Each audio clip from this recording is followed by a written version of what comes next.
மற்ற பணக்காரங்களை விட ரத்தன் டாட்டா கொஞ்சம் வித்தியாசமானவர். அவருடைய பிஸ்னஸ் மாடலுமே ரொம்ப வித்தியாசமானது தான். அவருடைய பொருட்கள் எல்லாமே ரொம்ப நாளைக்கு யூஸ் பண்ணுற மாதிரி குவாலிட்டியாக இருக்கும். நிறைய பேர் வாங்குகிற அளவுக்கான விலையும் இருக்கும்.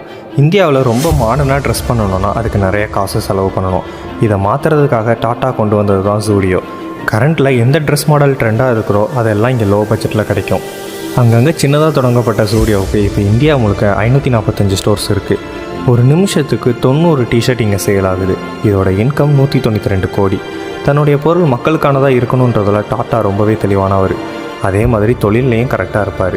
இதே மாதிரி தான் தன்னோட மக்கள் இருசக்கர வாகனத்தில் பல பேர் பாதுகாப்பே இல்லாமல் பயணிக்கிறத பார்த்து பதறி போய் லோ பட்ஜெட்டில் ஒரு கார் கொண்டு வந்தார். ஆனால் அந்த கார் என்னவோ நல்ல கார் தான். ஆனால் அதை மார்க்கெட் பண்ணும்போதே லோ பட்ஜெட் கார்னு பண்ணதுனால அது ஃபெயிலியர் மாடலாக மாறிப்போச்சு. இந்த கார் டாட்டாவோட கனவு திட்டமும் கூட. அதனாலவோ என்னவோ தெரில, டாட்டாக்கு கீழே எவ்வளோதான் லக்ஸரியஸ் கார் இருந்தாலும் டாட்டா அந்த டாட்டா